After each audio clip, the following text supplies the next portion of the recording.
A new study from J.P. Morgan finds real incomes for Americans are negative since Bidenflation started in 2022.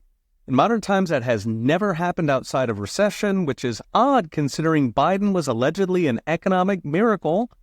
As fangirl Paul Krugman put it, quote, "It may be hard for normal human beings to appreciate the awesomeness of Biden's economy." Not a joke. The culprit, of course, is fake inflation numbers, because if you undercount inflation, you overcount growth. Fake it enough, and even stagflation can be very awesome on paper. The problem is zoom out, and undercounting inflation means the average American has flatlined for 25 years. Now, we can estimate the undercount with the humble Big Mac, which is the gold standard for measuring true inflation. The Economist magazine actually publishes a Big Mac index comparing currency exchange rates to what they should be in Big Macs as a way to detect currency manipulation or fake statistics. The reason is the Big Mac is the same everywhere in the world, and it captures a wide range of prices, so wages, rents, food, energy, gasoline, insurance, regulation.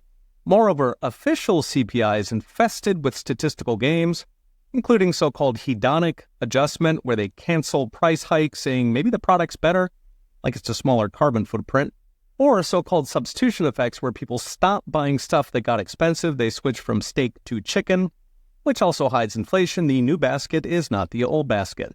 So doing it with Big Macs is apples to apples. And according to McDonald's, a Big Mac in 2019 set you back $4.39. Today it's $5.79, 32% higher. The kicker is official inflation only went up 25%. In other words, we are about 7% poorer, $5,000 per household, than statistics say, in just 6 years. Gets worse when you zoom out. So since the year 2000, the official narrative is the U.S. economy grew in real terms 1.35% per year per person, while inflation was just 2.5%. 1.3 is pretty rough, but at least it is growth. But Big Macs did not go up 2.5% per year. They went up 4% per year, meaning it was not 1.3 growth, it was negative growth. 25 lost years for the average American. Now, if that sounds crazy, walk through the numbers. Since 2000, official household income in dollars doubled, but prices actually rose faster. In other words, the income is worth less than it was 25 years ago. So gasoline and house prices went up 2.5 times, college tuition and steak went up 3 times, health insurance went up 4 times. The hours of work required to buy a new home went from 12,000 hours in 2000 to 18,000 hours today. Health insurance went from 110 hours to 173 hours. And yes, a Big Mac went from 9 minutes to 15 minutes today. All three imply we are a third poorer than in 2000. Now, anybody with assets made out like bandits thanks to artificially low interest rates that pumped stocks and home equity.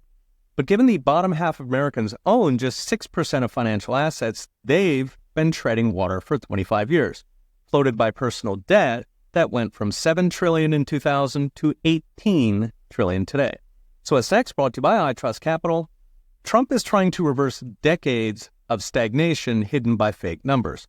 Without game-changing cuts to federal spending and regulation, it will take decades to fix. Read the rest with charts and all the gory details at profsainanj.com. Okay, we'll be watching. See you next time.